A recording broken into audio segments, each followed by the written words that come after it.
Selamat pagi saudara yang dikasihi Tuhan. Pagi yang baik ini saya ingin mengajak kita merenungkan firman Tuhan dalam 2 Korintus 4 ayat yang ke-16. Sebab itu kami tidak tawar hati, tetapi meskipun manusia lahiriah kami semakin merosot, namun manusia batiniah kami dibaharui dari hari ke hari. Hari-hari ini saudaraku ada banyak orang yang mengalami manusia batiniahnya semakin lemah dan semakin merosot. Padahal saudaraku Rasul Paulus memberikan sebuah kunci yang luar biasa di ayat ini. Manusia batiniahnya dibaharui dari hari ke hari.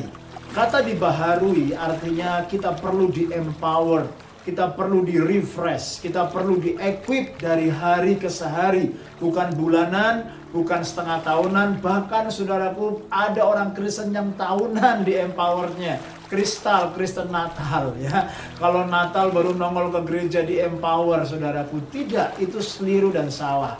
Paulus mengingatkan kepada kita dari hari ke hari. Nah, bagaimana saudaraku supaya kita tidak tawar hati, supaya kita tidak losing heart, kehilangan hati, tawar hati ya. Hari-hari ini banyak orang saudaraku yang mengalami ketawaran, kepahitan, saudaraku, losing heart, nggak lagi menyala-nyala, nggak lagi berkobar-kobar karena saudaraku mereka tidak di-empower dari hari ke hari. Saudara, apa artinya losing heart? Artinya adalah discourage. Saudaraku, discourage itu lawan katanya saudaraku courage. Orang yang discourage berarti orang itu saudaraku mudah lemah, tidak punya endurance, tidak punya keberanian, tidak punya kekuatan. Akhirnya menjadi tawar hatinya, menjadi saudaraku pahit hatinya. Saudara, ini adalah sebuah hasil daripada disappointment, ya, kekecewaan dalam kehidupan dan dalam pelayanan. So many people disappointment in life and then disappointment in the ministry. Sehingga akhirnya mereka lupa bahwa Tuhan memiliki rencana, Tuhan memiliki kehendak yang luar biasa di dalam kehidupan kita. Orang yang discourage, orang yang disappointment, biasanya ekstrimnya dua hal saudaraku. Yang tampak keluar outwardnya dia akan blaming ya. Biasanya yang di blaming itu bos ya, barang, orang, situasi. Dia bisa blaming orang, dia bisa blaming siapapun, bahkan dia bisa blaming saudaraku Tuhan, dia bisa blaming situasi, bahkan saudaraku orang yang blaming muncul dari outward lookingnya, dia nggak mengambil tanggung jawab. Lalu ekstrim yang kedua adalah inward, ya, ke dalam, yaitu orang ini akan mengalami self-doubt, kebingungan. Ngapain saya pelayanan, ngapain saya ke gereja, ngapain saya ikut Tuhan. Lalu saudaraku lowering the self-esteem. Dia nggak pede lagi, dia nggak punya keberanian lagi, sehingga akhirnya tercuri oleh jerat daripada si jahat. Nah saudara, kenapa kita perlu untuk menjaga hati supaya tidak losing heart atau tawar hati? Yang pertama, karena kita sudah menerima saudaraku the ministry through God's mercy. Kita sudah menerima pelayanan dan kehidupan yang Tuhan percayakan ini karena belas kasihan daripada Tuhan. Apa itu God's mercy?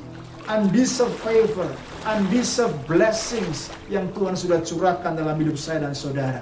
Perhatikan ayat 1 dari ayat 2 Korintus 4 ayat 1 ini luar biasa sekali. Lalu saudara, ayat ini berkata kita itu sudah stand secure in Christ. Our identity, our position is in Christ alone. Jadi saudaraku, keberhasilan pelayanan dan kehidupan kita tidak tergantung dari effort, tidak tergantung dari performance, tidak tergantung dari posisi kita. Kita bisa bersyukur sebab hidup ini semua karena God's mercy and God's grace yang Tuhan sudah percayakan. Sehingga kita nggak perlu saudaraku mengalami disappointment dan discourage, tetapi kita memilih untuk terus bersyukur, percaya kepada kedaulatan Tuhan.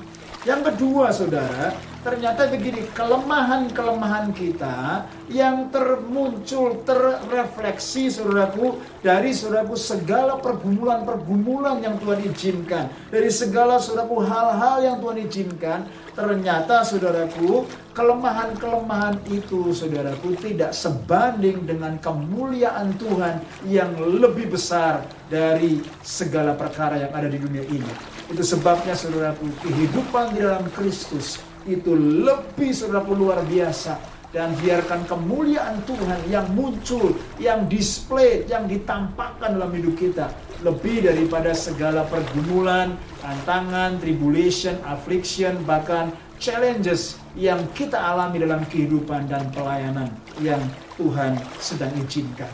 Yang ketiga, saudara, Tuhan memakai itu semua, affliction, turbulence, challenges, saudaraku, difficulty semua untuk membaharui sebenarnya hati kita.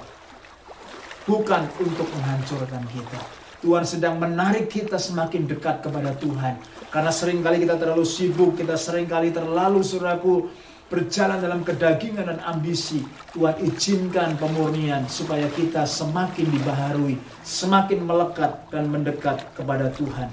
Karena, saudaraku, penderitaan zaman sekarang ini tidak sebanding dengan kemuliaan yang akan kita terima di dalam kekekalan. Demikian menurut ayat yang ke-16. Nah, bagaimana kita bisa mengaplikasikan hal ini, saudara? Kita tidak tawar hati. Ingat dua hal ini. Yang pertama adalah, I am not God. Kita bukan Tuhan. Tuhan melihat jauh lebih dalam. Tuhan melihat, saudaraku, jauh lebih besar. Dan Tuhan, saudaraku, berdaulat di dalam hidup kita. Kita nggak tahu semua jawaban, tetapi ketika masalah itu datang, ketika kita frustasi, disappointment, discouragement, kita menyerahkan kepada kedaulatan Tuhan. Sebab kita tahu, saya bukan Tuhan. Dan Tuhan tetap berdaulat dalam kehidupan saya. Yang kedua adalah, let God be God. Biarkan Tuhan menjadi Tuhan. Artinya apa? Dia memiliki hak prerogatif. Dia, saudaraku, bisa melakukan dan memutuskan apa saja yang dia kehendaki. Dan apapun yang Tuhan izinkan dalam kehidupan saya dan saudara, tidak terlepas dari kontrol dan kehendaknya. So every disappointment, Tuhan akan rubah itu menjadi God's appointment. Tuhan akan membawa kehidupan kita semakin dekat kepada rencananya. Kalau kita punya respon, hati dan sikap yang benar, tidak lose heart, tidak tawar hati, tapi terus-menerus di-empower, terus-menerus setia kepada panggilan Tuhan. Bagaimanakah dengan sikap hati saudara? Apakah kita sedang tawar hati, ataukah kita sedang, saudaraku, melihat kehendak dan rencana Allah dan setia sampai akhir? Stay strong and stay blessed.